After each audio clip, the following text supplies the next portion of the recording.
Yeah, look, Jack and I had a number of discussions and we really had to come down to his decision. I think, as he said in the press release, he really wants to concentrate on his footy. I think he enjoyed being captain, but it's been a fairly tough period, I guess, for him and the club. So he was really keen to sort of step down. I was extremely supportive of that going forward. I think my obligation to him is to try and make him the best possible player that he can be, and I think that's what he wants to do as well. Probably moving forward, we'll embark on a similar process that another number of other clubs have done in terms of voting for leadership groups, and then obviously the coaches and staff, Josh and Peter Jackson and guys like that will probably have a recommendation of a captain. So that'll happen, over the next 2 or 3 months. How many captains do you want? Oh, look, I haven't got any preconceived ideas, to be honest. Having just. I need to get and work with the players and see what they come up with through the process and who gets voted in the leadership group. So, look, I've got an open mind on that. I'm happy with 1, happy with 2, happy with 3. I mean, I've done all different things. I think we had 6 in 205. So really it's just a matter of who the leaders emerge and who we think are the suitable captain or captains. Has Grimes said he's keen? Yeah, look, I've had a number of chats to Jack and he's comfortable either way, but he wants to go. He's happy to go through the process, and if he, is obviously firstly in the leadership group and has seen fit to be captain, I think he feels, he's actually probably developed in the role and enjoyed the role. So I'm certainly open to Jack continuing as captain, but he'll be part of the process. From your conversations with Trengo, did it appear like his decision was based on a desire to focus on his football and improve his game?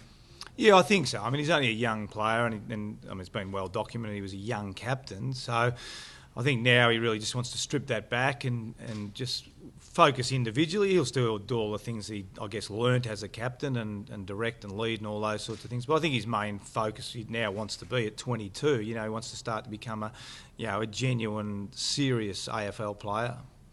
Do you think he's got it in him to take that next step in 2014? Oh, absolutely, yeah. I mean, you don't lose your talent overnight, and I remember watching his tapes as a kid and, even watching the games. We've watched all the coaches the last 2 or 3 weeks. I mean, he does have some really good talent. We want to get the ball in his hand as much as we can. He's a good decision maker. He uses the ball really well. So, look, I'm confident that he'll have a good 2014. You've watched the tapes, Roos, over the last few weeks. What do you notice? Is there an area where you think we're really making? Look, I think well documented just the sort of depth in the midfield. So I'll talk about personnel to start with. I think we know the games are won and lost through that area of the ground, and you're talking about top 4 teams. You're talking about your half forwards are midfielders, the half backs are midfielders, really. And then you've got your midfield group and the ability to switch positions in those roles. Look, I think again, just the game style. Without sort of talking about what's happened in the past, I mean, we know what game styles work. That's the Hawthorn and Freo grand final. You've got to be a great defensive team, and both those teams are really good defensive teams. You've got to have the ability to control the ball for periods of the game. I mean, Hawthorn did that extremely well in the grand final. Pressure from Freo. I mean, Freo's pressure's outstanding. So look, structurally, it's just we just got to try and emulate those top 4 teams and do those things, better. As quickly as we possibly can. Roos, you lot of Piper and Jesse Hogan. How are you going to test that for Melbourne baseball? Look, to be honest with you, I haven't actually seen him play, so I'm hoping he's as good as everyone says he is. But look, I think from my point of view, the first stage for Jesse is to get through a pre-season, and train really hard. And he'd be the first to admit he's a really good young kid. I mean, he wants to earn his position in the team, not be given it because he's, an early draft pick or, a young kid with high expectations. So I think that's the first stage for him, just to continue. He's been in an AFL system, which is a bonus for him going into his second year. But really train hard, train well, play well in the pre-season. So I think it's a process that he needs to go through, and if he does that well, I would suspect he'd be in the team in round 1. But he understands, like all the other boys, there's a lot of water to go under the bridge before that happens.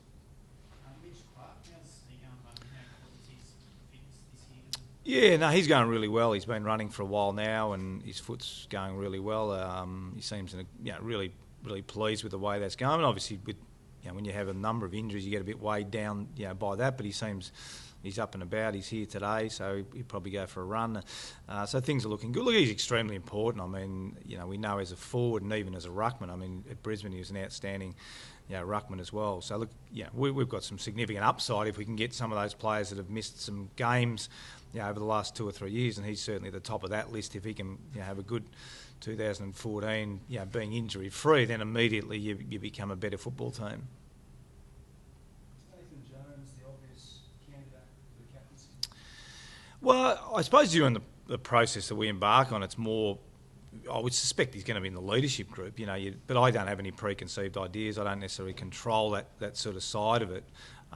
Look, I think if Nathan was, I don't know, you could probably ask him, I think he'd be one that, if he has aspirations to captain, then there's certainly a process that you'd like to think that he'd, really jump out. I mean, I believe he's a really good trainer, but that's part of us getting to know the players and the players getting to know the coaches, who does train hard, who's the one that sort of leads vocally in the group and who's the one that sort of sets the standards, away from the club and on the weekends with diets and all those sorts of things. So, I mean, look, I've had a lot of discussions with Nathan, not about the captaincy, but just in general, and he seems a high-quality character.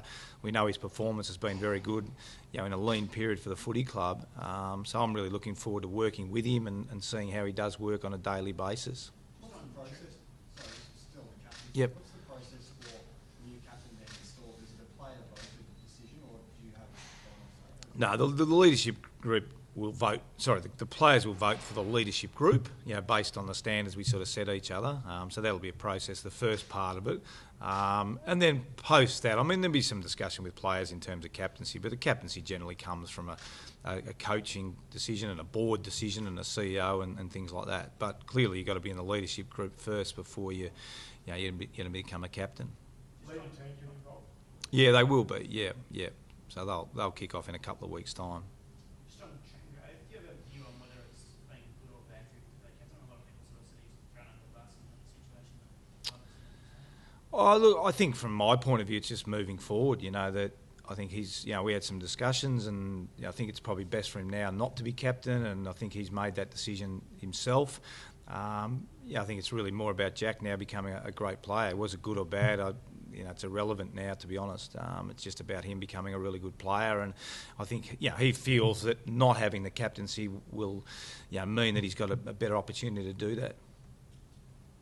Just going to train up Jack Watts over summer for a midfield role? Yeah, we think so. I mean, if you look at certainly that's my really what I want to do in that next 3 or 4 months. I mean, you look at benchmark teams and grand final teams, and you look at Mundy, Barlow, and Fife. I mean, they're really big midfielders. Probably one area we think we've done well in a couple of young midfielders, young Jimmy Tompus and young Jack Viney, but they're sort of 180, 181, and they're going to be really good players, I've got no doubt. But I think one of the things that a lot of teams lack, and we're included, is just some big midfielders. So Jack, I think I really like. When I watched the games over the last sort of 2 weeks, ball in hand, I mean, he's very, very good. He's a very good decision maker. He's really smart. So, that's something we really want to do, and we think if he can get in there with his size and speed and overall sort of strength and his ability to use the ball, we think that'll be a positive, and we need more midfielders. So is it more about the team's needs, or that you look at him and say, I think that could be? Oh, I think both. I think, if you're looking at the team's needs, we're looking for midfielders. Then all of a sudden you're looking, we need a big midfielders, and I think we've tried to get a couple of them through the trade period. And then we think, well, hang on, we've got Jack Watts, and we don't necessarily need him as a forward. Hopefully with Dawes and Hogan and Mitch Clark, and as a defender we've got Cole and Tom McDonald, Lyndon Dunn and Chip Frawley. So there's a real opportunity to get him in that midfield group to give us some more talent and depth and class, and certainly ticks off the size. I mean, what is he, 192, 193 centimetres, and as I said, if you look at 3 or 4 of the Freo boys, I mean, they're seriously big guys. Just on the succession plan, are you going to have someone in place for the coming season? No, not now. I mean, it was a process that we embarked on, and it was never going to be something that was urgent. Ideally, we would like to have someone in place, but again, I'm here for 2 or 3 years anyway. So, it's getting the synergies, getting the right person in place, and also guys that I think part of the process you start to realise who does want to be a coach and who doesn't want to be a coach. I think also this year it was more about coaches sort of contacting us, and from what I can gather, I think there's guys out there, but they've probably been waiting for the other way. Why hasn't Melbourne contacted us or whatever? So there's still that school of thought, I think, for some assistant coaches that they feel a little bit reluctant to put their hands up for jobs, because as we've seen, I guess over the past decade or so, if you miss 2 or 3 jobs, you tend to get pushed back in the line a bit. So really now it gives us 12 months to probably make some inquiries of managers and see who does and who doesn't. And hopefully, that'll emerge over the next 12 months going into the following season. So how tense was it with Sydney and Stewie Dew? Did you find it unfair that maybe you couldn't come to Melbourne because it was a promotion? Look, in terms of that, it was probably just a bit of confusion as to what the role was going to be. But at the end of the day, Dewey wasn't a candidate at the end because he couldn't leave Sydney, from a family reason. So it really had nothing to do with the other stuff. Sydney in the end were actually quite good, but Dewey, part of the process when it emerged, he, from a family point of view, he had to stay in Sydney, so he really couldn't apply for the job. Were you still commuting to Melbourne, Sydney, or are you back down here living? Sorry, what? Are you still commuting to Melbourne, Sydney, or are you back living here now? Well, commuting from the point of view that I've got a couple of kids up in Sydney and my wife's up there, but my wife's coming down. So, no, we'll be living here. I mean, we'll be based here basically, and the commuting will only be if I want to go back. And my older son's going to stay in Sydney and study up there. My younger son's going to come down. So, no, pretty much down here full time now. And if I go back, it'll only be on the weekends to go and have a coffee with my son. Did you smoke the best pipe with the press in Sydney? Oh, look, to be honest with you, that'll happen over time, and it's a month or so ago now, and I've exchanged some emails. It was sort of an interesting time, I guess, in the relationship with the club. But now, I'm Melbourne coach, and you live and learn, you move on, and I've moved on, and I'm sure Richard has as well. And at some point, as I said to him in the email, I don't have a problem at all with anyone at the club, and I enjoyed my time there, and I'm looking forward to now being part of the Melbourne Footy Club. What do you sort of do with the guys now? You get to your sort of game plan stuff now, so just talk about sort of we've got up sort of 8 days now before the senior type players, 5 years. So I think for us, there's a number of different stages. The first, relationships with players, and I think that's probably next 2 or 3 weeks. Not to bombard them with game plan things. Really get to know. We've got a new coaching group. Obviously players don't know coaches don't know players. So the first stage for us is relationships. Getting to know the players getting to know the coaches. Particularly prior to Christmas, we'll start to implement some of our game plan, leading teams, some of our game plan stuff. We'll have a camp first week of December when all the players are here and start to implement that, break it down a little bit prior to Christmas. But a lot of it's going to be just seeing, watching their habits, sitting back, looking at them, and then implementing different stages of the game plan prior to Christmas.